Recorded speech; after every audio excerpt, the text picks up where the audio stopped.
कल्पना माता जी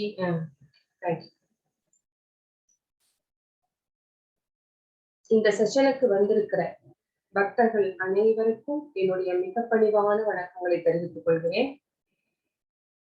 பிரேயர் சொல்லி இந்த செஷனை ஆரம்பிக்கலாம்.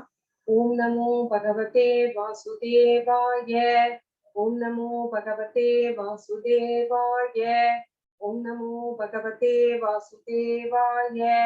ஓம் அஜ்ஞானத்திமிராந்தஸ்ய ஞானாஞ்சனசலாக்கயா चक्षुरुन्मिलितं येन तस्मै श्रीगुरवे नमः। नमः ॐ विष्णुपादाय कृष्णप्रस्थाय भूतले श्रीमते भक्तिवेदान्त स्वामिनिधि नामिने। नमस्ते सरस्वती देवे गौरवाणी प्रचारिणे निर्विशेष शून्यवादी प्राप्यतादि सतादि। कृष्ण करुणा सिंधु दीनबंधु जगत्पते गोपीश गोपिका कांत राधा कांत नमोस्तुते तप्त कांचन गौरंगी राधे वृंदावनेश्वरी वृषभानुसुते देवी प्रणमामि हरिप्रिये। जय श्री कृष्ण चैतन्य प्रभु नित्यानंद श्री अद्वैत गदाधर श्रीवासादि गौरभक्तवृंद। हरे कृष्ण कृष्ण कृष्ण हरे हरे हरे राम राम राम हरे हरे। हरे कृष्ण कृष्ण कृष्ण हरे हरे हरे राम राम राम हरे हरे।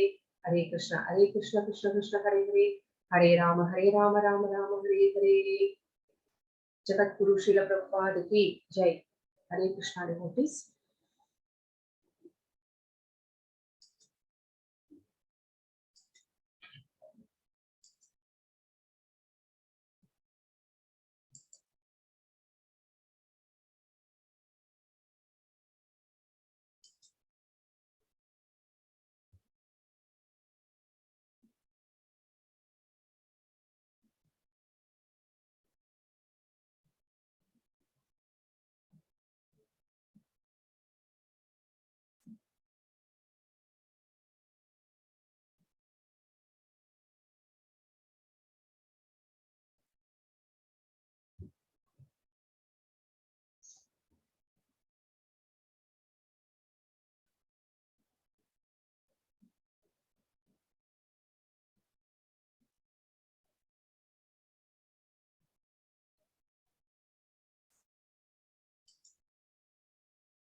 சாப்பிட மாட்டேங்குது.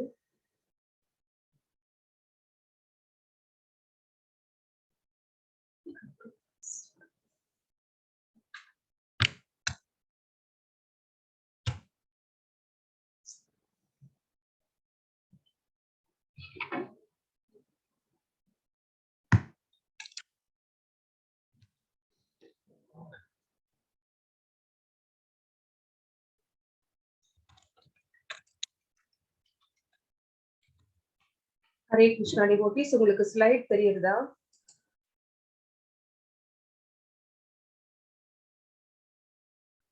Hare Krishna devotees, can you hear me? Can you hear me Mataji's? Screen தெரியுது மாதாஜி. Yes மாதாஜி.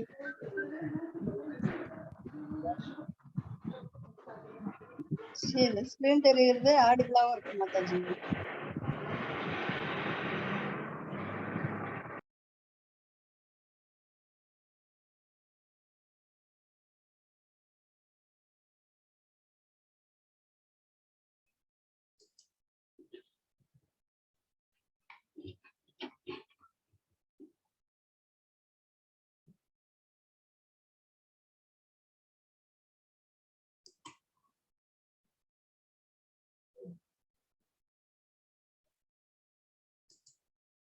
ஒரு நிமிஷம்.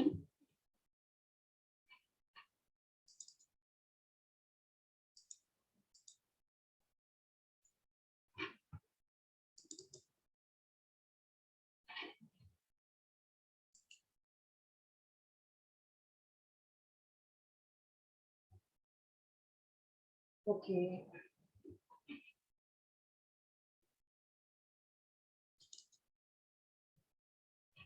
மாதாஜி, இவ்வளவுதான் என்னால மேக்ஸிமைஸ் பண்ண முடிஞ்சிருக்கு. சரிங்களா? No, no, no.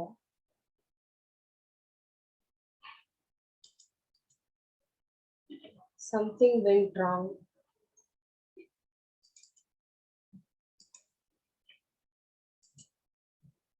ஓகே. அத்தியாயம் 17 ஸ்ரத்தாத்ரய விபாக யோகம், விசுவாசத்தின் பிரிவுகள். இந்த சாப்டர்ல பகவான் நமக்கு என்ன சொல்ல போகிறார் அப்படின்னு நம்ம பார்க்கலாம். ஸ்ரீ ஸ்ரீ ராதா கோவிந்தர் இஸ்கான் மேங்களூருக்கு நம்முடைய பணிவான வணக்கங்களை தெரிவித்துவிட்டு இந்த செஷனுக்கு செல்லலாம். ஹரே கிருஷ்ண கிருஷ்ண கிருஷ்ண ஹரே ஹரே, ஹரே ராம ராம ராம ஹரே ஹரே.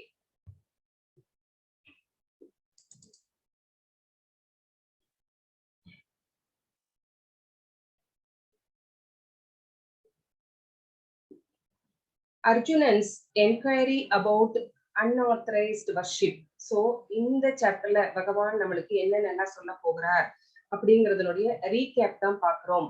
அன்ஆத்தரைஸ்டு வர்ஷிப் அத பத்தி அர்ஜுனர் கேட்கிறார் பகவான் கிட்ட. அதாவது சாஸ்திரங்கள்ல சொல்லப்படாத பிரார்த்தனைகள், வழிபாடுகள், இதை பற்றி எல்லாம் நீங்கள் என்ன நினைக்கிறீர்கள் அப்படின்னு கேட்கிறாரு ஃபர்ஸ்ட் ஸ்லோகத்துல. Lord Krishna answer, 3 modes determine one's faith and worship. So பகவான் அதுக்கு பதில் சொல்றார்.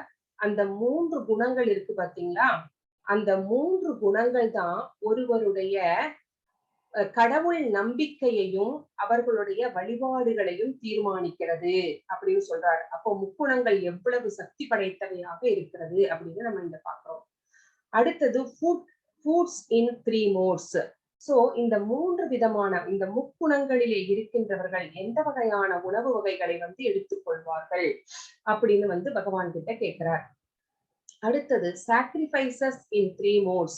எப்படிப்பட்ட தியாகங்களை எல்லாம் அவர்கள் செய்வார்கள். 3 சத்வகுணத்திலே இருக்கின்றவர்கள்,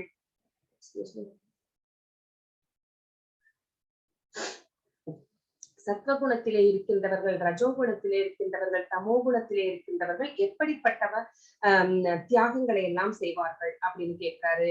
அடுத்தது 3 kinds of austerities. austerities எல்லாம் என்னென்ன, 3 விதமான 3 குணங்களிலும் செய்யப்படுகின்ற austerities எல்லாம் என்னென்ன அப்படின்னு கேட்கிறாரு.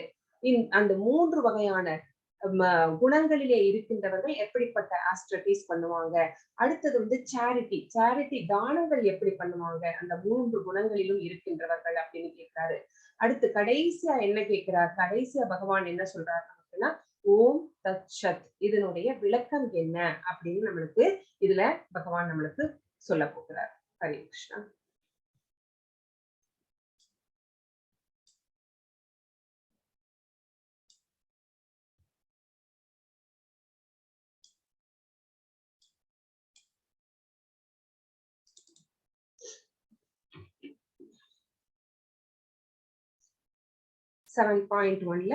अर्जुन उवाच ये शास्त्रविधिम् उत्सृज्य यजन्ते श्रद्धयान्विताः तेषां निष्ठा दुःखा कृष्ण सत्वम् आहो रजस्तम. அர்ஜுனன் வினவினான், கிருஷ்ணரே, சாஸ்திரங்களின் விதிகளை பின்பற்றாமல் தங்களது கற்பனைக்கேற்ப வழிபடுபவர்களின் நிலை என்ன? அவர்கள் இருப்பது சத்வகுணத்திலா, ரஜோகுணத்திலா, தமோகுணத்திலா அப்படின்னு ஒரு கொஸ்டினை பகவான் முன்னாடி இங்க வச்சிருக்கிறார். சோ 4வது சாப்டர்ல பகவான் என்ன சொன்னார் அப்படின்னா, 39வது ஸ்லோகத்துல, ஒரு குறிப்பிட்ட வழிபாட்டு முறையில் நம்பிக்கையுடன் இருந்தால் அவன் ஞானத்தை அடைகிறான் படிப்படியாக. அப்போ அவனுக்கு வாழ்க்கையிலே சாந்தியும் பக்குவமும் கிடைக்கிறது அப்படின்னு சொன்னார். அப்புறம் 16வது சாப்டர்ல சாஸ்திரங்களில் சொல்லப்பட்ட விதிகளை பின்பற்றாதவன் அசுரன், அசுர குணமுடையவன், பின்பற்றுபவன் தேவகுணமுடையவன் அப்படின்னு சொன்னார் பகவான். இப்போ பகவான் கிட்ட அர்ஜுனர் கேட்கிறார், சாஸ்திரத்தில் விதிக்கப்படாத சில விதிகளை ஒருவன் பின்பற்றுகின்றான் என்றால், சாஸ்திரங்கள்ல சொல்லல இந்த மாதிரி எல்லாம், ஆனா இவனா வந்து அதை வந்து பின்பற்றுகின்றான் அப்படின்னா அவனுடைய நிலைமை என்ன அப்படின்னு கேட்கிறார். ஒருவன் சாதாரண ஒருவரை தேர்ந்தெடுத்து, சோ இப்ப நிறைய போலி சாமியார்கள் எல்லாம் வந்தாங்க. அவங்களும் நம்மள மாதிரிதான் ஒரு மனிதர்கள். அவங்க வந்து அவதாரம் கிடையாது. ஆனா ஒரு மனிதனை கடவுளாக தேர்ந்தெடுத்து அவன் மீது நம்பிக்கையை வைத்து அவனுக்கு வழிபாடுகள் எல்லாம் செய்கின்றார்கள் இல்லைங்களா? நம்ம தமிழ்நாட்டிலேயே நிறைய எக்ஸாம்பிள்ஸ் எல்லாம் இருக்கு, அதை நம்ம சொல்ல வேண்டாம். அவர்கள் அப்படிப்பட்டவர்கள் எந்த குணத்தை சார்ந்தவர்கள்? ஒரு மனிதர்களை வந்து வணங்குகிறார்கள். அவர்கள் ஆச்சாரியர்களாக இருந்தா கூட பரவாயில்ல. அவங்க நம்ம மாதிரியேதான் மெட்டீரியல் டிசையர்ஸோட, சென்ஸ் கிராட்டிபிகேஷனோட, டுவாலிட்டிஸோட இருக்கிற மனிதர்கள். அவர்களை போய் ஒரு கடவுளாக்கி அவர்களை வணங்குகிறார்கள். இப்படிப்பட்ட மனிதர்கள் இருப்பது சத்துவ குணத்திலா, ரஜோ குணத்திலா, தமோ குணத்திலா? அவர்கள் வாழ்க்கையிலே வந்து பக்குவம் அடைய முடியுமா? இந்த மாதிரி கேள்விகளை எல்லாம் பகவான் கிட்ட வந்து வச்சிருக்கிறார் அர்ஜுனர்.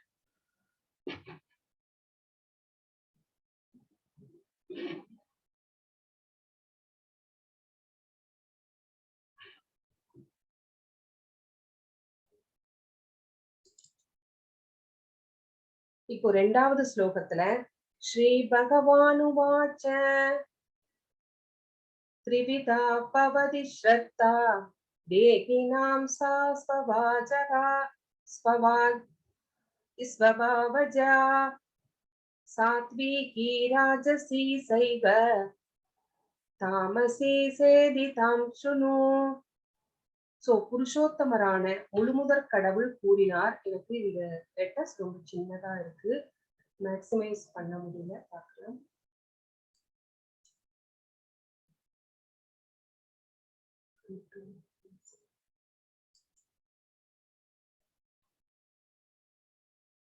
Thank God. श्री भगवानुवाच त्रिविधा भवति श्रद्धा देहिनां सा स्वभावजा सात्विकी राजसी सैव तामसी சேதிதாம் சுனு.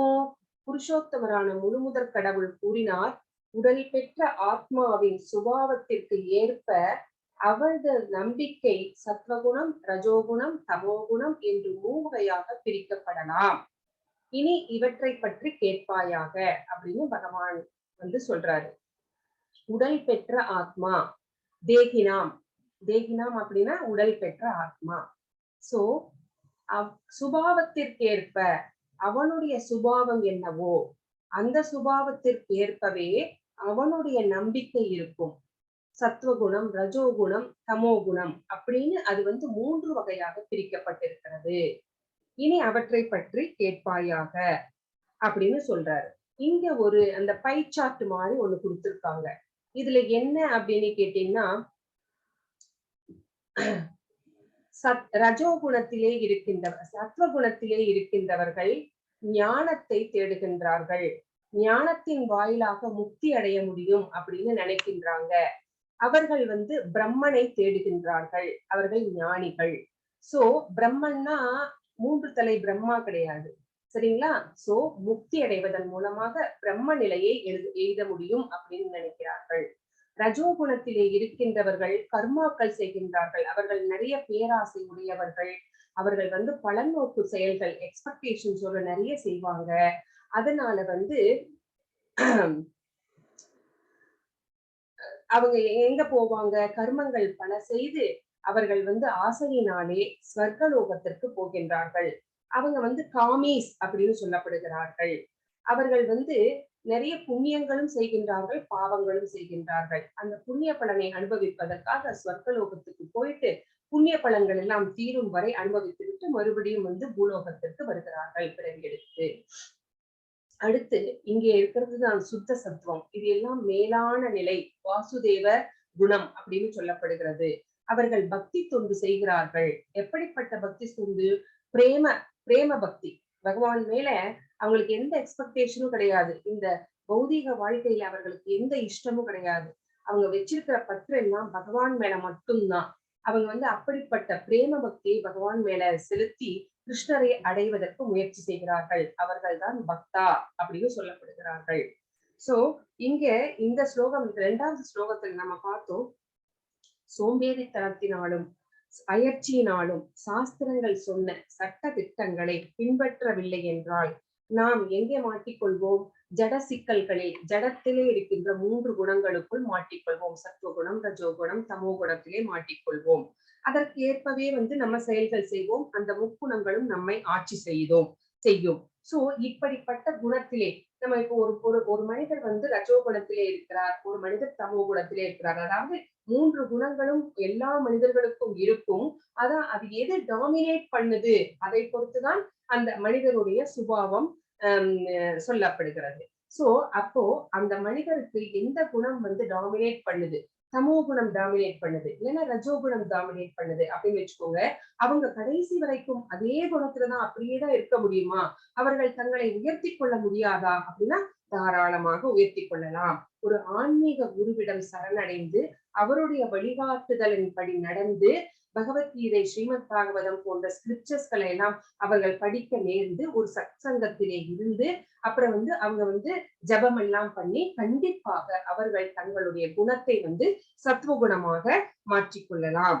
சோ இதுதான் செகண்ட் ஸ்லோகம் சொல்றது. இப்போ தேர்ட் ஸ்லோகம் என்ன சொல்றதுன்னு பார்க்கலாம். சத்வானுரூப சர்வஸ்ய ஸ்ரத்தா பவதி பாரத ஸ்ரத்தா மயோயம் புருஷோ யோ யக்ஷத்த ச ஏவ ச. பரதனின் மைந்தனே, பல்வேறு இயற்கை குணங்களுக்கு கீழான இருப்பிற்கு ஏற்ப ஒருவன் குறிப்பிட்ட நம்பிக்கையை விருத்தி செய்கின்றான். உயிர்வாழி அவனுடைய குணங்களுக்கு ஏற்பவே ஒரு குறிப்பிட்ட நம்பிக்கையை உடையவனாக கூறப்படுகின்றான். சோ பல்வேறு இயற்கை குணங்களுக்கு கீழான இருப்பிற்கு ஏற்ப ஒருவன் குறிப்பிட்ட நம்பிக்கையை விருத்தி செய்து கொள்கிறான். அப்படின்னா என்ன அர்த்தம்? ஒவ்வொருவருக்கும் ஒரு விதமான நம்பிக்கை உள்ளது.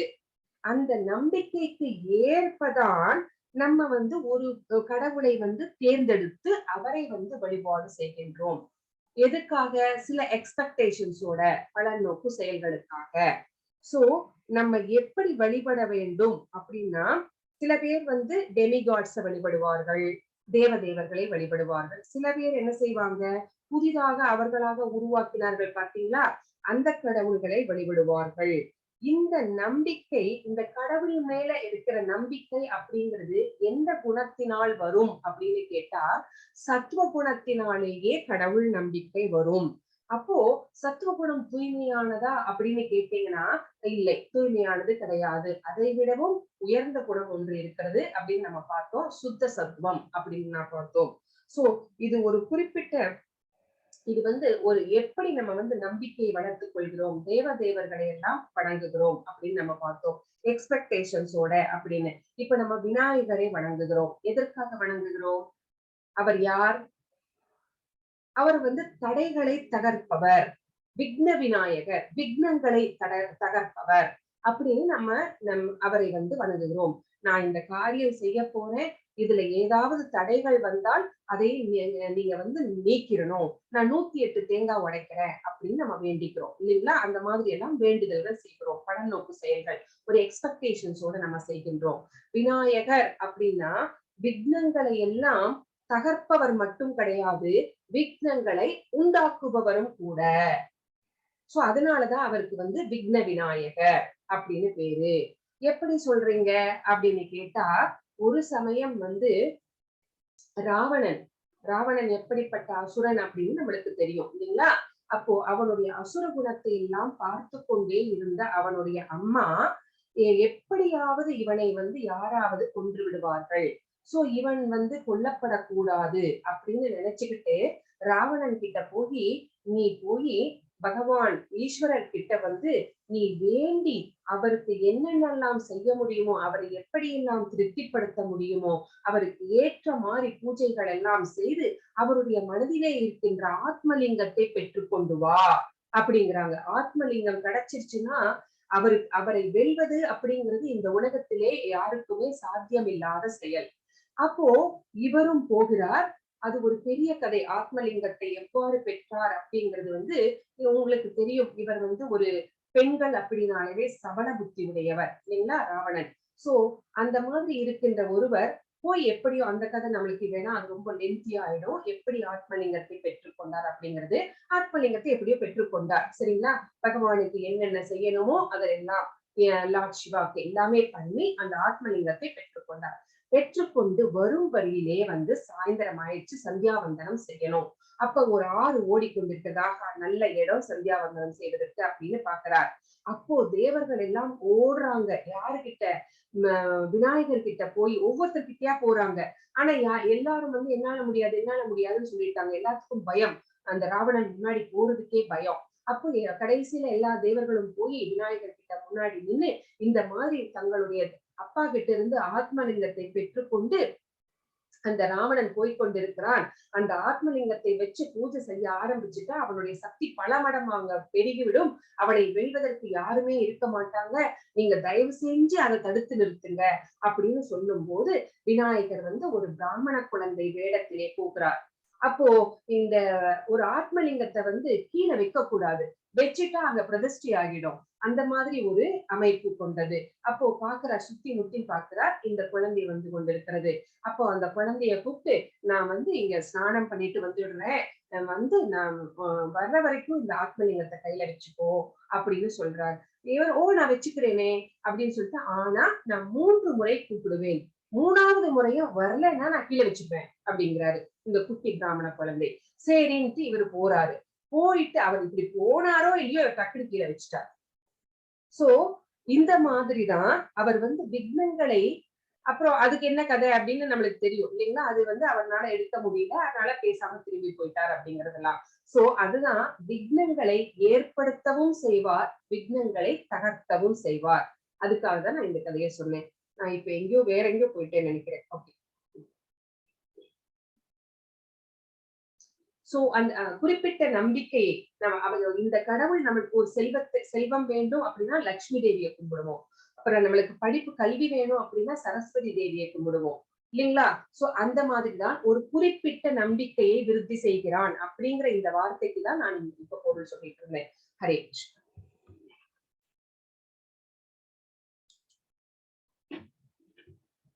யஜந்தே சாத்விகா தேவான் யக்ஷரசாம்சி ராஜசா பிரேதான் பூதகணாம் சாங்கே யஜந்தே தாமசா ஜனா. சத்துவகுணத்தில் இருக்கும் மனிதர்கள் தேவர்களை வழிபடுகின்றார்கள், ரஜோகுணத்தில் இருப்பவர்கள் அசுரர்களை வழிபடுகின்றார்கள், தமோ குணத்தில் இருப்பவர்களோ பேய்களையும் பூதகணங்களையும் வழிபடுகின்றார்கள்.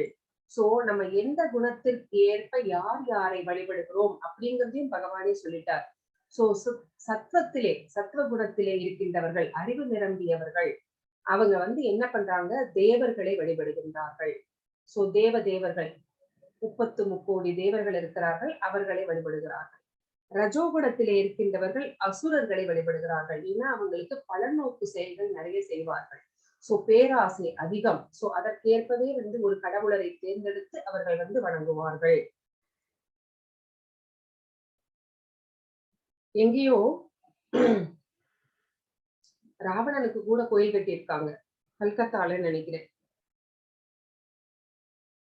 ராவணனுக்கு கோயில் கட்டி அவனை கடவுளாகவே வழிபட்டு வந்தார்கள் அப்படின்னு சொல்றாங்க. அது மட்டும் கிடையாது, இந்த 2ஆம் உலக போர் நடக்கும் போது ஹிட்லருக்கு கூட ஒருத்தர் கோயில் கட்டினார். ஏன்னா அப்ப வியாபாரம் சம்பந்தமாக அவருடைய பொருள்களை விற்பதற்கு நல்ல கிராஃப்ட் இருந்தது. அது என்ன பொருள் அப்படிங்கறதெல்லாம் எனக்கு தெரியல. அதனால நிறைய லாபம் சம்பாதிச்சதுனால ஹிட்லர் மேல ஒரு கிரேஸ் ஆகிட்டு அவர் வந்து ஹிட்லருக்கு கோயில் கட்டி வழிபட்டார் அப்படின்னு சொல்றோம்.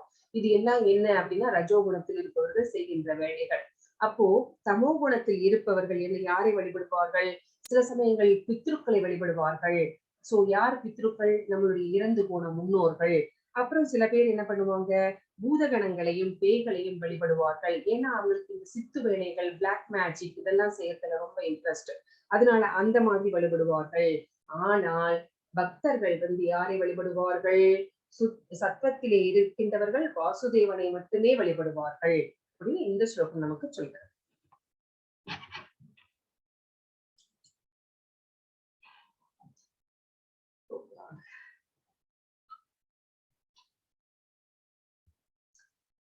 அஞ்சு ஆறு अशास्त्रविहितं घोरं तप्यन्ते ये तवोजना तम्बाहङ्कारसंयुक्ता कामरागफलान्विता कर्षयन्त शरीरस्थम् उदक्रामम् असेदसा மாம்சைவாந்த தான் வித்தி ஆசுர நிச்சயான். இந்த 2 ஸ்லோகங்களும் என்ன சொல்கிறது அப்படின்னு நம்ம பார்க்கலாம். ஹரே கிருஷ்ணா. காமம் மற்றும் பற்றுதலின் பலவந்தத்தால் சாஸ்திரங்களில் பரிந்துரைக்கப்படாத கடுமையான தவங்களை தற்பெருமையுடனும் அகங்காரத்துடனும் செய்பவர்கள் உடலின் ஜடமூல கூறுகளை துன்புறுத்துவது மட்டுமன்றி உள்ளே உறைந்துள்ள பரமாத்மாவையும் துன்புறுத்துகின்றனர். அத்தகு முட்டாள்கள் அசுரர்கள் என்று அறியப்படுகிறார்கள். சோ காமம், ஆசை ஜாஸ்தி, பற்றுதல் ஜாஸ்தி. சோ இந்த மாதிரி இருக்கின்றவர்கள் கடுமையான தவங்கள் செய்கின்றார்கள். இங்க பாருங்க, தலைய ஒருத்தர் வந்து மண்ணுக்குள்ள புதைச்சிட்டு இருக்கிறாரு, ஒருத்தர் மலையவே 2 கைகள்ல தூக்கிட்டு இருக்கிறாரு, ஒருத்தர் தலைகீழா நிக்கிறாரு மண்ணுக்குள்ள தலைய புதைச்சுக்கிட்டு. சரிங்களா? இங்க ஒருத்தர் வந்து புத்தே முளைச்சிருச்சு அவரை சுத்தி. சோ இந்த மாதிரி கடுமையான தவங்களை எதற்காக செய்கின்றார்கள்? தற்பெருமைக்காக. என்ன மாதிரி யாருமே செய்ய முடியாது பாரு அப்படின்னு அகங்காரத்தோடு செய்கின்றார்கள். இவர்கள் அவர்களுடைய அந்த பாடி செல்ஸ் அதை மட்டும் துன்புறுத்தவில்லை, அவங்களும் மனசுல இருக்கின்ற பரமாத்மாவையும் துன்புறுத்துகின்றார்கள். சோ இத்தகையவர்கள் முட்டாள்கள்.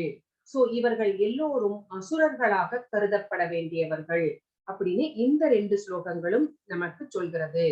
அதுக்கப்புறம் சில நோக்கங்களுக்காக இந்த காலத்துல இப்படி இருக்காங்களா அப்படின்னு எனக்கு தெரியாது. ஆனா நம்ம இப்ப இந்த கலி காலத்துல சில நோக்கங்களுக்காக பட்டினி கிடப்பது, அதாவது அரசியல் நோக்கத்திற்காக உண்ணாவிரதம் இருப்பது, இந்த மாதிரி சாஸ்திரங்களில் சொல்லப்பட இல்லை.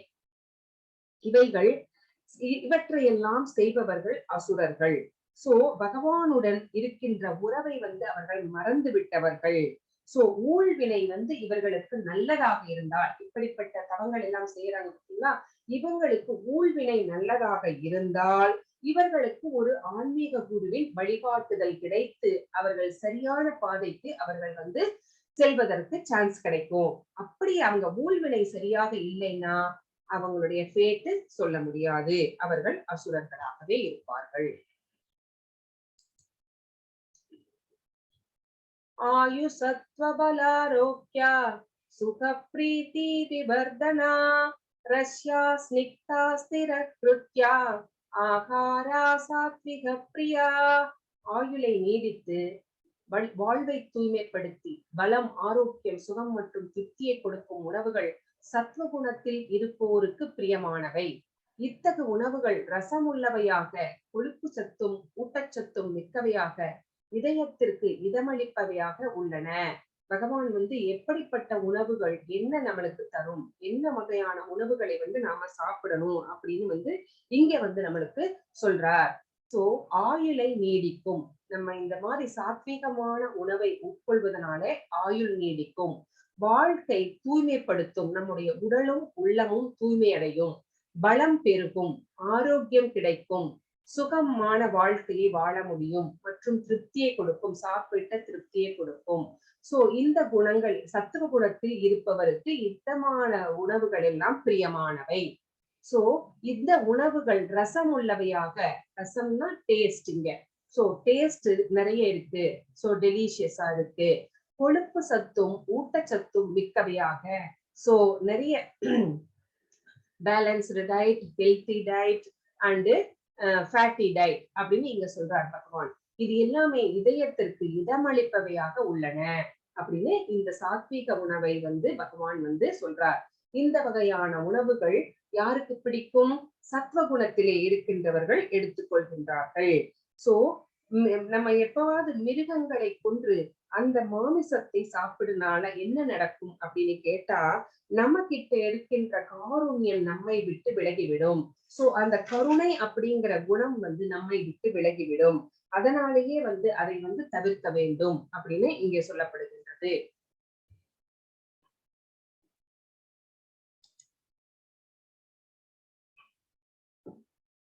கட்வம் லவனாத் யுஷ்ண தீக்ஷ்ண ருஷி விதாகினக ஆகாரா ராஜசஸ்யேஷ்டா துக்க சோகாமய பிரதா. மிகவும் கசப்பான, மிகவும் புளிப்பான, உப்பு நிறைந்த, சூடான, காரமான, உலர்ந்த மற்றும் எரிகின்ற உணவுப் பொருட்கள் ரஜோகுணத்தில் இருப்பவர்களுக்கு விருப்பமானதாகும்.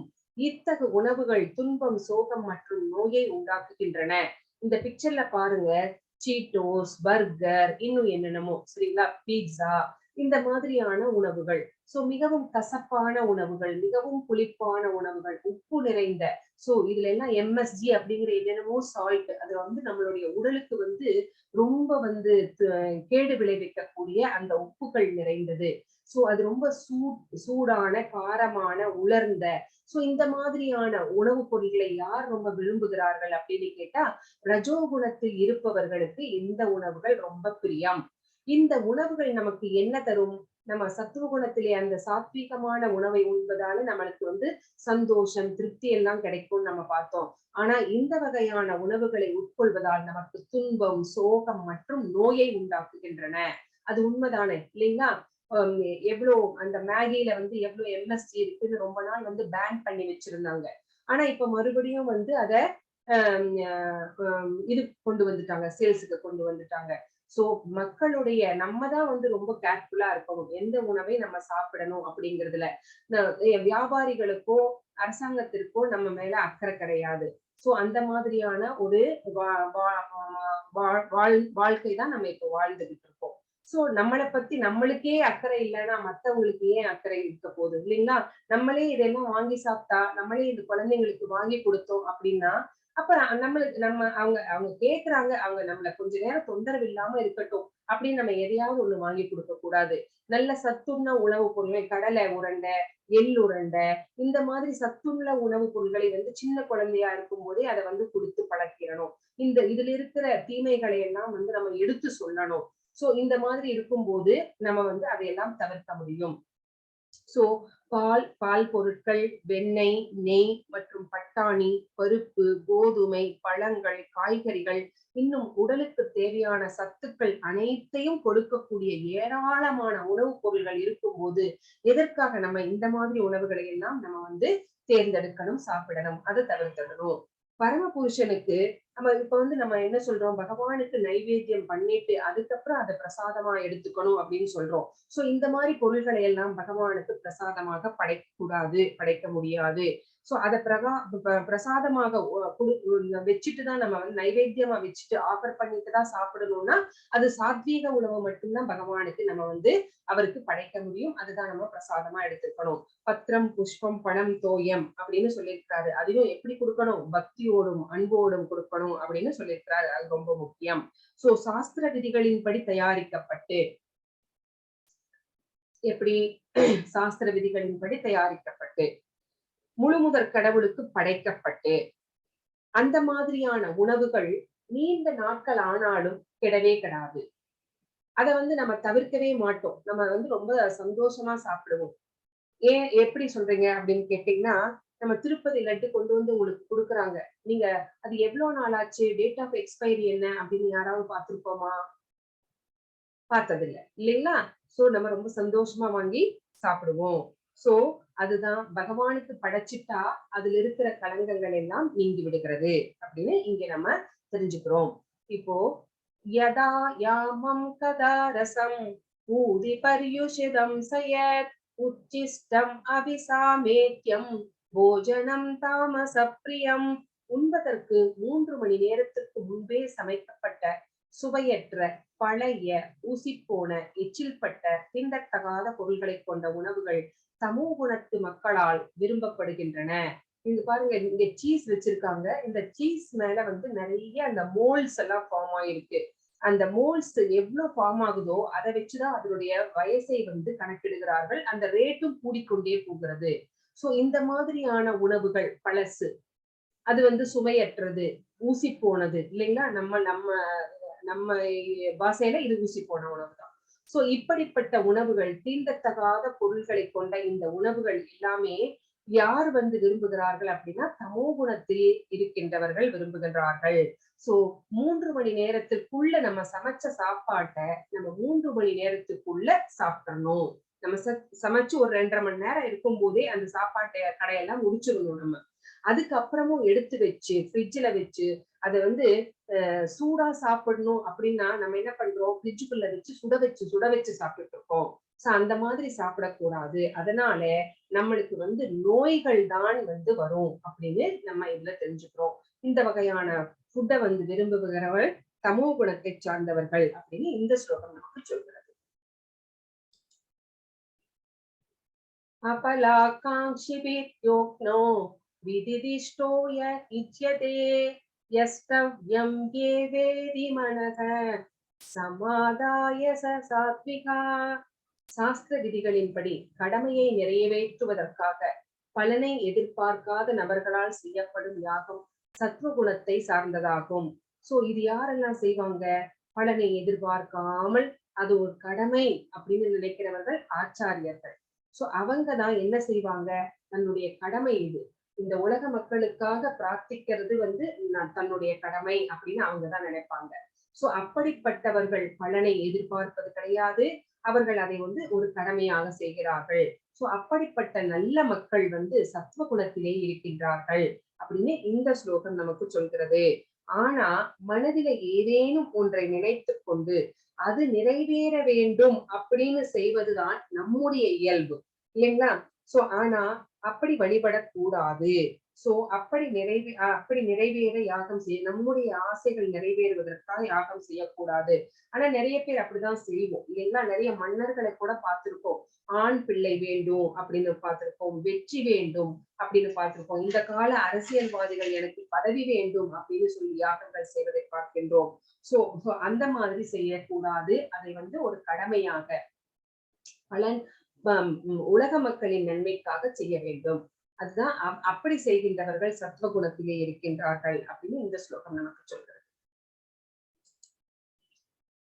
அபிசந்தாய து பலம் சம்பார்த்தம் அபிச்சைவயத் இஜ்யதே பரத ஸ்ரேஷ்ட தம் யக்னம் வித்தி ராஜசம். ஆனால் ஏதேனும் பௌதீக நன்மையை அடைவதற்காக அல்லது தற்பெருமைக்காக செய்யப்படும் யாகம் பரதர்களின் தலைவனை ரஜோகுணத்தை சார்ந்தது என்பதை அறிவாயாக. இப்ப நான் சொல்லி பார்த்தீங்களா, அதுதான்.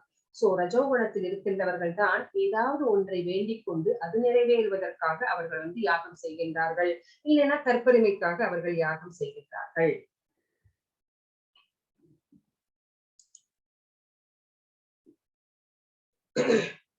விதிஹீனம் அஸ்ருஷ்டானம் மந்திரஹீனம் அதக்ஷிணம் ஸ்ரத்தா விரகிதம் யக்னம் தாமசம் பரிசக்சதே. சாஸ்திர விதிகளை மதிக்காமல், பிரசாத விநியோகமின்றி, வேத மந்திரங்களின் உச்சாடனமின்றி,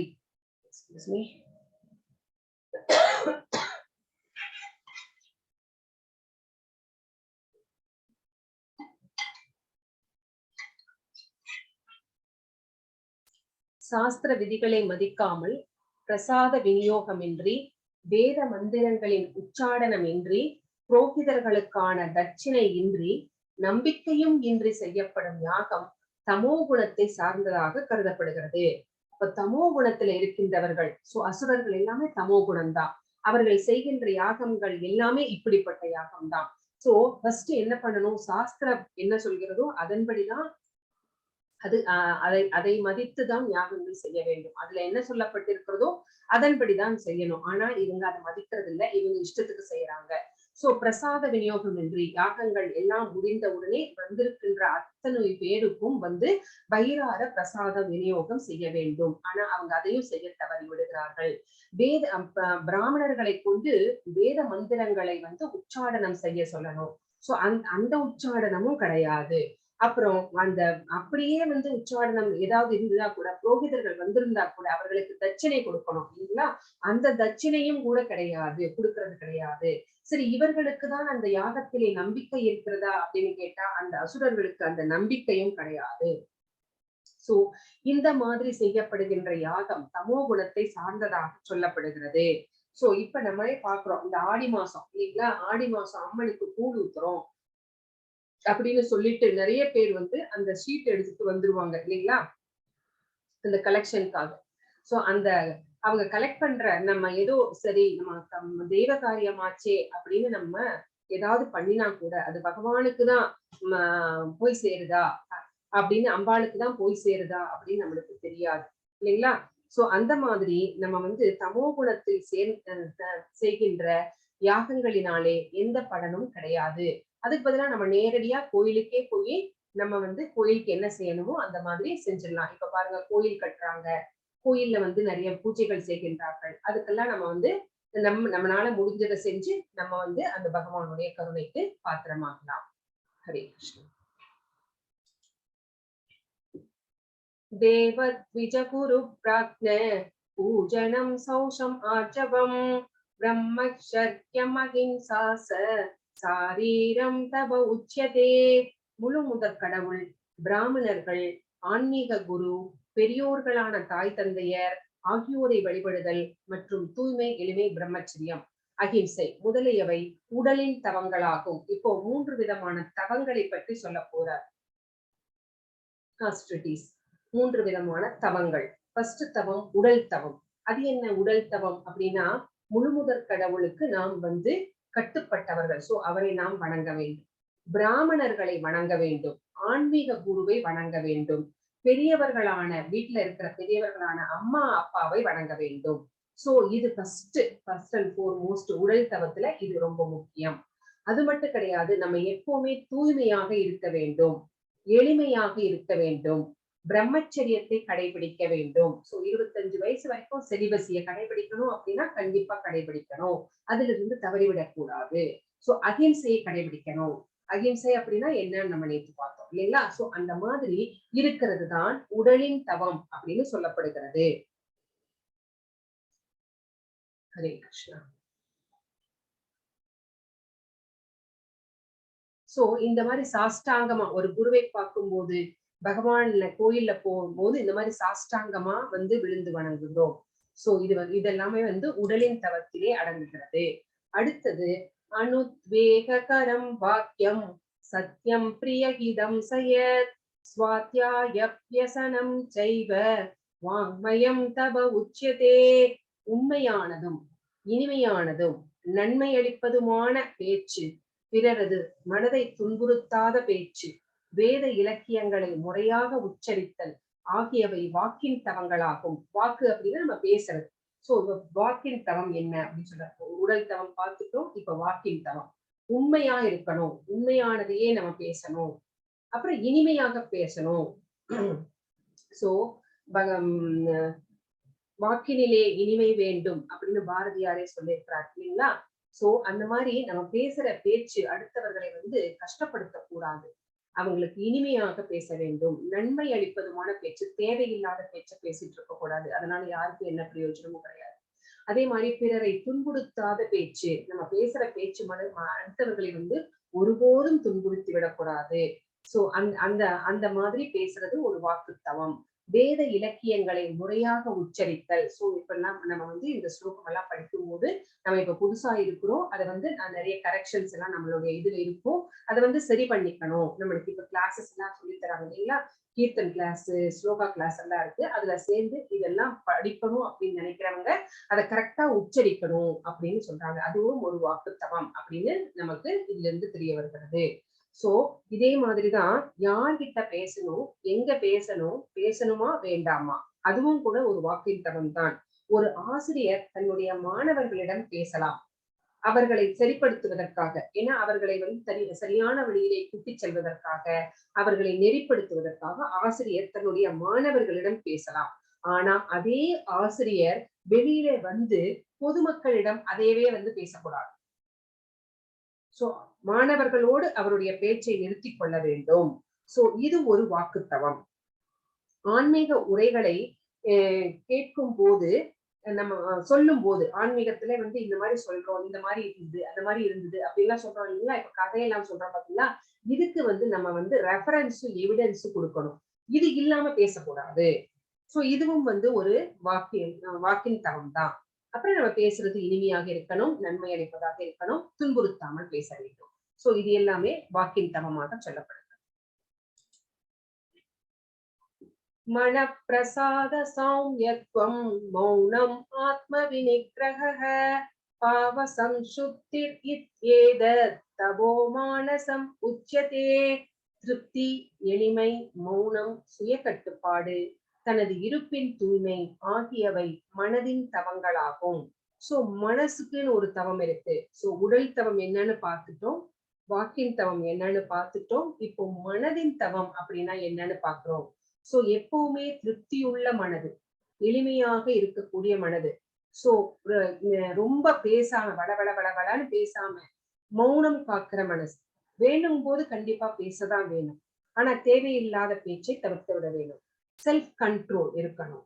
சோ தனது இருப்பின் தூய்மை, நம்ம என்னவாக இருக்கிறோம், பிரம்மச்சாரியாக இருக்கிறோமா, சன்னியாசியாக இருக்கிறோமா, இல்லறவாசியாக இருக்கிறோமா, எப்படி எந்த நிலையிலே இருந்தாலும் அந்த நிலையை தூய்மையாக வைத்துக் கொள்ள வேண்டும். நம்ம முதலே பார்த்திருக்கோம், பிரம்மச்சாரினா செலிபஸியை கடைபிடிக்கணும், சன்னியாசினா பெண்கள் கிட்ட இருந்து விலகி இருக்கணும்.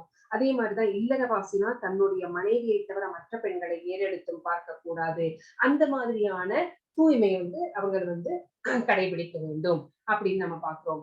இங்க என்ன பாக்குறோம் இந்த பிக்சர்ல, இவர் யாரு அப்படின்னா சுகதேவ கோஸ்வாமி, சுகப்பிரம்மம் அப்படின்னு கூட சொல்லுவாங்க. இவர்தான் பரீட்சித்து மகாராஜருக்கு ஸ்ரீமத் பாகவதத்தை எடுத்துரைத்தவர். சோ இவருக்கு 16 வயசு. இவர் தெருவிலே வருகிறார். இவர் ட்ரெஸ்ஸே போட்டிருக்க மாட்டார். ஏன்னா அவருடைய அம்மாவின் கர்ப்பத்திலே இருந்து வரும்போதே 16 வயசு. வெளியிலேயே வரமாட்டேன்ட்டாரு, உள்ளேயே இருந்தார். ஏன்னா இந்த பௌதிகத்துல வந்தா இந்த மாயையிலேயே பிடிபட்டு விடுவோம் அப்படின்னு சொல்லி அவர் உள்ளேயே ஆத்ம ஞானத்தை அடைந்தவர். அந்த ஆத்ம ஞானத்தை அடைந்த அவர் அந்த முனிவர் உள்ளே அம்மாவின் கர்ப்பத்திலிருந்து வெளிவிடுவதற்கு ரொம்ப முடியாதுன்னு சொல்லிட்டார். அப்புறம் கஷ்டப்பட்டு எப்பயோ வெளியில வந்தார். அது பெரிய இது. சோ அப்படி வந்தவர் எப்போதுமே ஆத்ம சிந்தனையிலே தான் இருப்பார், பகவானோடையே தான் ஐக்கியமாகி இருப்பார். அவருக்கு இந்த உலக சிந்தனைகள் அப்படிங்கிறதே கிடையாது. அதனால அவர்கள் கண்கள் எங்கேயோ நிலைத்திருக்கும், அவர் பாட்டுக்கு எங்கேயோ போவார். சோ ட்ரெஸ் எல்லாம் போட்டுட்டு இருக்க மாட்டார். சோ இந்த பெண்கள் எல்லாம் ஆத்துல குளிச்சிட்டு இருக்காங்க. இவரை பற்றி தெரிந்ததினாலே, இவருடைய செலிபஸ் எப்படிப்பட்டது அப்படிங்கிறது தெரிந்ததுனாலே இந்த பெண்களுக்கு அவரை பார்த்து கொஞ்சம் கூட ஞானம் எல்லாம் வெக்கம் எல்லாம் ஏற்படல. சோ அவர்கள் பாட்டுக்கு குளிச்சுட்டு இருக்கிறாங்க. ஆனா அவருடைய தந்தையான வேதவியாசர் வருகிறார். உடனே ஓடி போய் எல்லாரும் என்ன பண்றாங்க, ட்ரெஸ் எடுத்து உடம்ப மறைச்சுக்கிறாங்க. உடனே வேதவியாசர் கேட்கிறார், என்னுடைய பிள்ளை 16 வயது பாலகன், அவன் போறான், அவனை பார்த்துட்டு நீங்க எல்லாம் பேசாம இருந்தீங்க, இப்ப நான் வரேன், என்ன பார்த்துட்டு நீங்க எல்லாம் ஓடி போய் இது பண்ணிக்கிட்டீங்களே அப்படின்னு கேட்கும் போது அவர்கள் அந்த அந்த விளக்கத்தை தருகிறார். அவர்கள் நிலையிலே இருக்கின்ற அந்த தூய்மையை அவர் கடைபிடிக்கின்றார். நீங்க இல்லறத்துல இருக்கிறீங்க, அதனால நாங்க எங்களுடைய உடம்ப மறைச்சுக்கிட்டோம் அப்படின்னு சொல்றாரு. சோ மனதின் தவம் அப்படிங்கிறது இதுதான். சுய கட்டுப்பாடு, மௌனம், எளிமை, திருப்தி. அப்படின்னா வேதவியாசரை பத்தி தப்பா சொல்லல, அவங்களுடைய இருப்பின் நிலைமையை அவங்க எடுத்துரைக்கிறார்கள். இதுதான் மனதின் தவம் அப்படின்னு சொல்லப்படுகிறது. ஸ்ரத்தையா பரயா தப்தம் தபஸ்தத்ரிவிதம் நரை அபலா காஞ்சிபி யுக்தை சாத்விகம் பரிசக்ஷதே. இந்த 3 வகையான தவங்கள் ஜடலாபங்களை எதிர்பார்க்காமல் பரமனை திருப்தி செய்வதில் ஈடுபட்டுள்ள மனிதர்களால் உன்னத நம்பிக்கையுடன் செய்யப்படும் போது சத்வகுணத்தின் தவங்கள் என்று அழைக்கப்படுகின்றன. இப்ப நம்ம உடல் தவம், மனதின் தவம், வாக்கின் தவம் எல்லாம் பார்த்தோம். இத செய்யறாங்க இல்லைங்களா, அவங்க ஜடலாபங்களை எதிர்பார்க்காமல், அவங்களுக்கு எந்த பௌதீக ஆசைகளும் கிடையாது. அவங்களுக்கு தன்னுடைய திருப்தியை விட பகவானை திருப்தி செய்யணும் அப்படிங்கறத முக்கியமாக இருக்கிறது.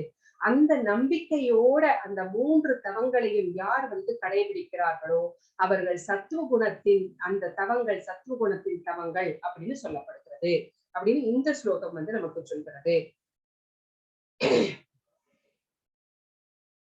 சோ இதுக்கு என்ன அர்த்தம் அப்படின்னா, மனதை புலன் நுகர்விலிருந்து விடுவிக்க வேண்டும். யாருக்கு என்ன நன்மை செய்யலாம் அப்படிங்கிறது தான் நம்மளுடைய மெயின் இதுவா இருக்கணும். நம்மை திருப்தி செய்யணும் அப்படின்னு நினைக்கிறத விட பகவானை திருப்தி செய்யணும் அப்படிங்கிற எண்ணம் தான் மேலோங்கி இருக்க வேண்டும். சத்காரமான பூஜார்த்தம் தபோதம்பேன சைவய क्रियते तत् इह प्रोक्तम ராஜசம் சலம் அத்ருவம். மானம், மரியாதை மற்றும் வழிபாட்டை பெறுவதற்காக தற்பெருமையுடன் செய்யப்படும் தவங்கள் ரஜோகுணத்தில் இருப்பவையாக கூறப்படுகின்றன. இவை சஞ்சலமானது, தற்காலிகமானது. சோ என்னை வந்து எல்லாரும் புகழ்ந்து பேசணும், என்னை எல்லாரும் வழிபடணும், எனக்கு எல்லாரும் மரியாதை செய்யணும் அப்படின்னு தற்பெருமையோட செய்யறோம் பார்த்தீங்களா, அது ரஜோகுணத்தில் செய்கின்ற யாகங்கள்.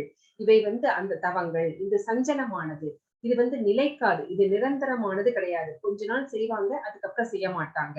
ஏன்னா ரஜோகுணத்தில் உள்ள சிலர் வந்து அவங்களே ஏற்பாடு பண்ணிடுவாங்க, எனக்கு பாத பூஜை செய்யுங்க, என்னோட காலுக்கு வந்து மலர் வழிபாடு செய்யுங்க, என்னோட கால்ல வந்து காயின்ஸை வந்து கொட்டுங்க அப்படின்னு இவர்களே வந்து ஏற்பாடு செய்கின்றார்கள். இது எல்லாமே செயற்கையானது, தற்காலிகமானது, இது நிரந்தரமாக தொடராது.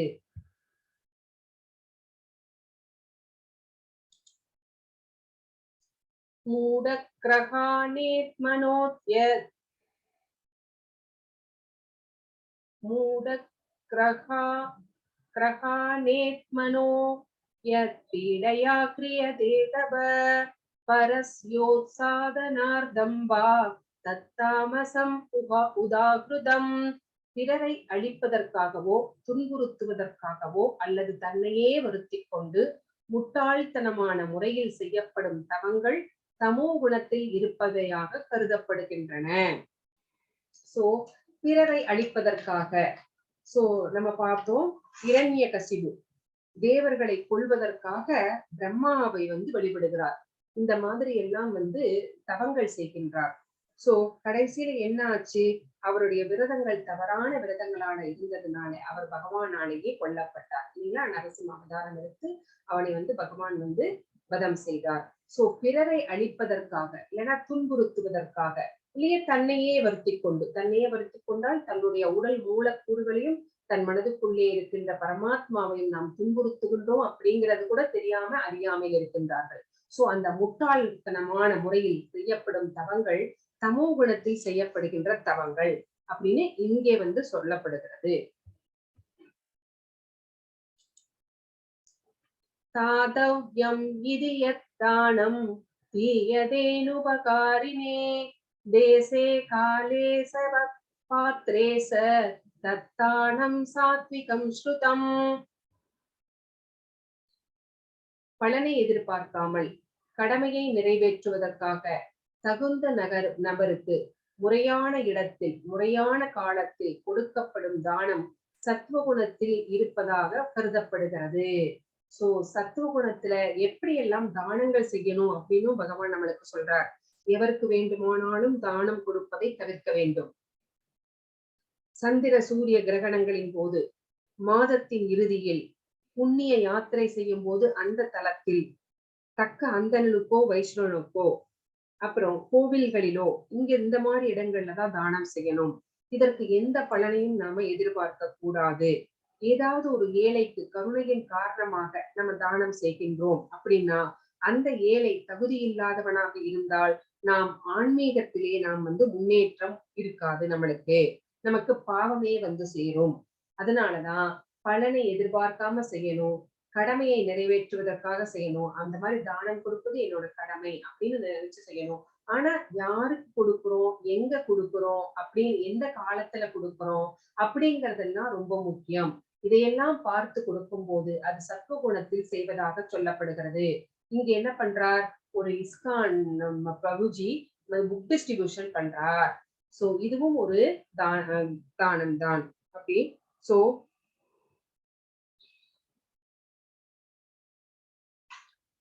தகுந்த நபருக்கு அப்படின்னு சொல்றோம். சோ அவங்க தகுதி இல்லாதவர்களாக இருந்தால் நம்மளுக்கு வந்து பாவம் வந்து சேரும். பிச்சை கேட்கறாங்கன்னு சொல்லிட்டு நம்ம ஏதோ 5 ரூபாய் 10 ரூபாய் போடுறோம். அத வந்து அவன் வந்து சாப்பாட்டுக்கு பயன்படுத்தினா பரவாயில்ல, அவன் வந்து வேற விதமாக குடிக்கிறதுக்கு அந்த மாதிரி எல்லாம் பயன்படுத்தினா அந்த அவனுடைய குடி அப்படிங்கிற அந்த குணத்தை ஊக்குவிக்கிற மாதிரி ஆகிடுது இல்லைங்களா. சோ அந்த மாதிரி யாருக்கு நம்ம வந்து தானம் கொடுக்கிறோம் அப்படிங்கிறது ரொம்ப இம்பார்ட்டன்ட். இங்க வந்து சேரிட்டி, இங்க வந்து பகவான் பிறந்தப்போ நந்தகோபர் வந்து அவ்வளோ 10,000 பசுக்களை வந்து தானமாக அளித்தார். சோ அந்த சந்தோஷத்துல அத சொல்ல சேரிட்டி, அது எப்ப யாருக்கெல்லாம் கொடுத்தா அந்தணர்களுக்கு அப்படின்னு சொல்லி இங்க போட்டிருக்காங்க. இங்க வந்து 21ல யத்து பிரத்யுபகாரார்த்தம் பலம் உத்திஷ்ய வா புன தீய தேச பரிக்ளிஷ்டம் தத்தானம் ராஜசம்ஸ்மிருதம். பிரதி உபகாரத்தை எதிர்பார்த்து ஏதேனும் பலனை விரும்பி அல்லது விருப்பமின்றி கொடுக்கப்படும் தானம் ரஜோகுணத்தில் இருப்பதாக கூறப்படுகின்றது.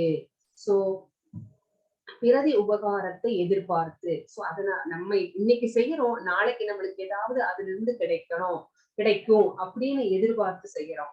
அடுத்தது பலனை விரும்பி செய்கின்றோம். சோ விருப்பமின்றி கொடுக்கப்பட்ட தானம். சோ ஒரு விருப்பம் இல்லாம இப்ப வந்து நம்ம ஒர்க் பண்ற இடத்துல ஒரு நாள் சம்பளத்தை இப்ப வந்து நிறைய இந்த சிலோனுக்கு உக்ரைனுக்கு இந்த மாதிரி எல்லாம் நம்ம வந்து கொடுக்குறோம் அப்படின்னு வச்சுக்கோங்க. எல்லாருமே வந்து ரொம்ப சந்தோஷமா கொடுப்பாங்களா அப்படின்னா எல்லாருக்கும் அந்த சந்தோஷம் இருக்காது. சோ நம்மளால முடிஞ்சது ஏதாவது செய்யலாம் அப்படின்னு நினைச்சு கொடுக்க மாட்டாங்க.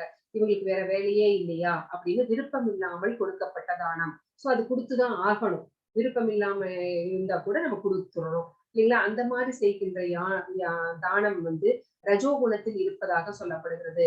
இந்த லாக்டவுன் சமயத்துல, கோவிட் சமயத்துல எத்தனை பேருக்கு வந்து வேலை இழந்து சாப்பாட்டுக்கே இல்லாம கஷ்டப்பட்டுட்டு இருந்தாங்க இல்லைங்களா? இந்த கூலி தொழிலாளிகள் எல்லாம். அப்ப அவங்களுக்கு வந்து ஹெல்ப் பண்றேங்கிற பேர்ல கொடுத்துட்டு அதை வந்து பாருங்க, இந்த பிக்சர்ல ஒரு செல்ஃபி எடுத்துட்டு இருக்கான் ஒருத்தன். சோ அதை வந்து Facebookல போட்டு எவ்வளவு லைக் வருது.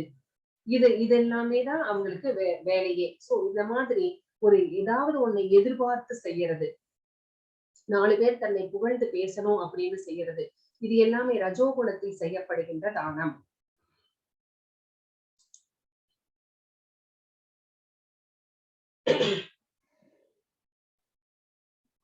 அதேச காலே யத் தானம் அபாத்ரேப்யஸ்ச தீயதே அசத்குதம் அவக்ஞாதம் தத்தாமசம் உதாகிருதம். தூய்மையற்ற இடத்தில், முறையற்ற காலத்தில், தகுதியற்ற நபர்களுக்கு அல்ல தக்க கவனமும் மரியாதையும் இன்றி வழங்கப்படும் தானம் தமோ குணத்தை சேர்ந்ததாக சொல்லப்படுகின்றது. சோ தூய்மை இல்லாத இடம், நம்ம வந்து எந்த இடத்துல தானம் கொடுக்கணும்? கோயில்கள்ல, யாத்திரை செய்கின்ற இடங்கள்ல, அந்த மாதிரி தூய்மையான இடத்துலதான் வந்து தானம் கொடுக்கணும்.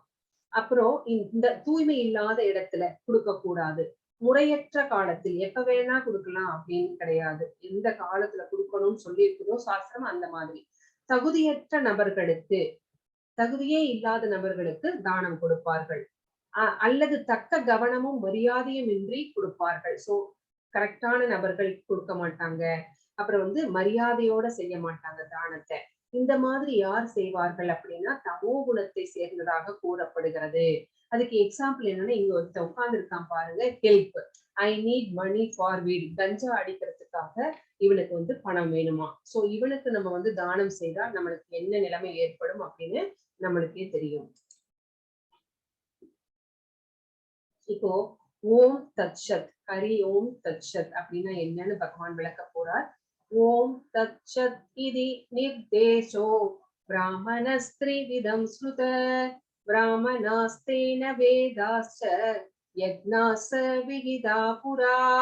படைப்பின் ஆரம்பத்திலிருந்தே ஓம் தத்சத் என்ற 3 சொற்கள் பரிபூரண உண்மையை குறிப்பிடுவதற்காக உபயோகப்படுத்தப்பட்டு வருகின்றன.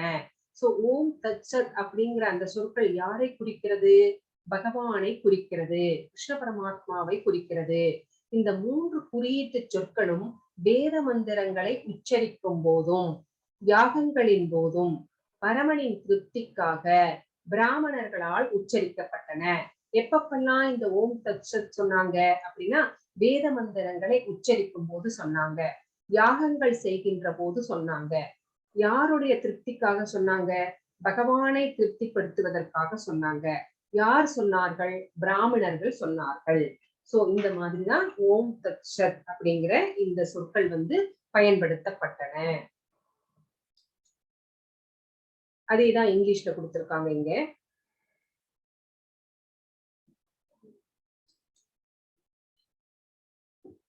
தஸ்மாத் ஓம் இத்யுதாஹ்ருத்ய யக்ஞதானத்தபக்ரியா பிரவர்த்தந்தே விதானோக்தா சததம் பிரம்மவாதினாம். எனவே பரமனை அடைவதற்காக சாஸ்திர விதிகளின்படி யாகம், தானம், தவம் ஆகியவற்றை மேற்கொள்ளும் ஆன்மீகவாதிகள் அவற்றை ஓம் என்பதுடன் தொடங்குகின்றனர். சோ பகவானை அடையணும் அப்படிங்கிற எண்ணத்தோட சாஸ்திரங்கள் என்ன சொல்லப்பட்டிருக்கிறதோ அதன்படி யாகங்கள், தானங்கள், தவங்கள் எல்லாம் செய்யறாங்க பார்த்தீங்களா ஆன்மீகவாதிகள். அதை தொடங்கறதுக்கு முன்னாடி என்ன சொல்லி ஆரம்பிப்பார்கள்? ஓம் சொல்லிதான் ஆரம்பிப்பார்கள். ஓங்காரத்தை சொல்லி ஆரம்பிப்பார்கள். ஏன்னா பகவான் ஓங்காரம் நானே அப்படின்னு முன்னாடியே சொல்லியிருக்கிறார். இல்ல 2 ஸ்லோகத்துல சொல்லியிருக்கிறார் ஓம் நானே அப்படின்ட்டு. சோ அதுக்கப்புறம் தத்யித்யனபி சந்தாய பலம் யக்னத்தபக்ரியா தான கிரியா சவிவிதா கிரியந்தே மோக்ஷகாங்ஷிபி. பலனை எதிர்பார்க்காமல் பல்வேறு வகையான யாகம், தவம் மற்றும் தானத்தினை தத் என்னும் சப்தத்துடன் மேற்கொள்ள வேண்டும். சோ இப்ப தானம் செய்கின்றோம், யாகம் செய்கின்றோம், தவம் செய்கின்றோம் அப்படின்னா பலனை எதிர்பார்க்காமல் அதை தத் என்னும் சப்தத்துடன் மேற்கொள்ள வேண்டும். இத்தகைய உன்னத செயல்களின் நோக்கம் பௌதீக பந்தத்திலிருந்து விடுபடுவது. ஏன் அதை சொல்லணும் அப்படின்னா, இந்த சொல்வதன் மூலமாக நாம இந்த பௌதீக பந்தத்திலே இருந்து நாம் விடுபடுகின்றோம். அதை விடுபடும் நோக்கத்தோடு தான் இந்த தத் என்னும் சப்தத்தோடு யாகங்களும் தவங்களும் செய்யப்படுகின்றன.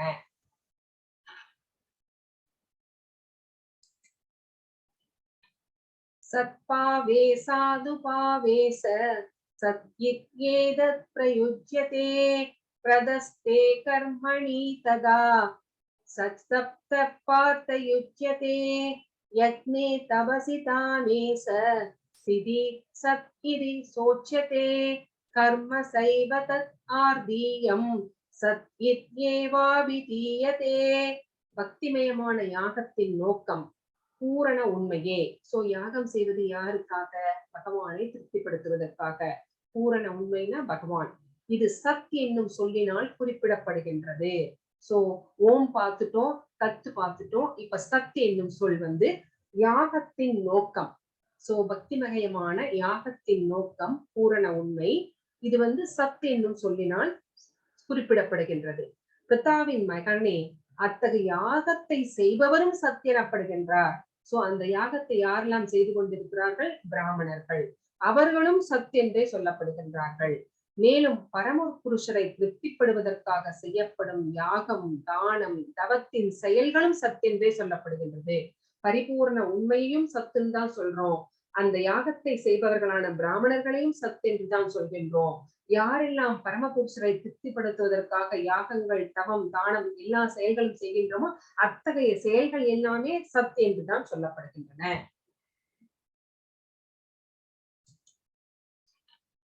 அஸ்ரத்யாஹுதம் தத்தம் தபசப்தம் கிருதம் சயத் அசத் இத்யுச்யதே பார்த்த நசதத் பிரேயனோ இஹ. பிதாவின் மைந்தனே, பரமனின் மீது நம்பிக்கையின்றி செய்யப்படும் யாகங்களும் தவங்களும் தானங்களும் நிலையற்றவை, அசத் என்று அழைக்கப்படும் இவை இப்பிறவியில் மட்டுமன்றி அடுத்த பிறவியிலும் பயனற்றவை. சோ பகவான் மேல கொஞ்சம் கூட நம்பிக்கை இல்லாம எத்தனை யாகங்கள் செய்தாலும், தவங்கள் செய்தாலும், தானங்கள் செய்தாலும் அது எல்லாமே எதுக்குமே பயன்படாதவை, அசத், நிலையற்றவை, நிலையில்லாதவை அப்படின்னு சொல்லப்படுகிறது. இந்த பிறவியிலும் அது நமக்கு பயன் தராது, அடுத்த பிறவியிலும் அது நம்மளுக்கு பயன் தராது.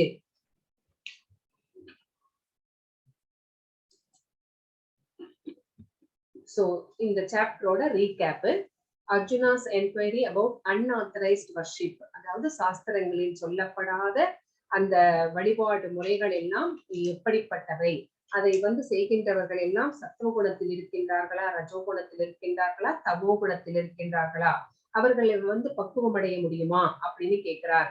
பகவான் அதற்கு பதில் சொல்றார். 3 modes determines one's fate அப்படிங்கிறாரு. இந்த 3 குணங்கள் அவர்களுடைய சுபாவத்திற்கு ஏற்ப அந்த 3 குணங்கள் தான் அவர்களுடைய நம்பிக்கையையும் வழிபாடுகளையும் தீர்மானிக்கிறது அப்படின்னு சொல்றார். அப்போ எப்படிப்பட்ட சாப்பாடை செலக்ட் பண்றாங்க? சத்துவ குணத்திலே இருக்கின்றவர்கள், ரஜோ குணத்தில் இருக்கின்றவர்கள், தமோ குணத்தில் இருக்கின்றவர்கள் எப்படிப்பட்ட உணவை விரும்பி சாப்பிடுகிறார்கள், அவர்கள் செய்கின்ற தானங்கள், யாகங்கள், தவங்கள் எல்லாம் என்னென்ன அப்படிங்கிறத பார்த்தோம். ஓம் தத் சத் அப்படின்னா அதுக்கு என்ன விளக்கம் அப்படிங்கிறதையும் பகவான் வந்து 23 இருந்து 28 வரைக்கும் நமக்கு சொல்லி இருக்கிறார். ஹரே கிருஷ்ணா. இதோட இந்த சாப்டர் முடிவடைகிறது.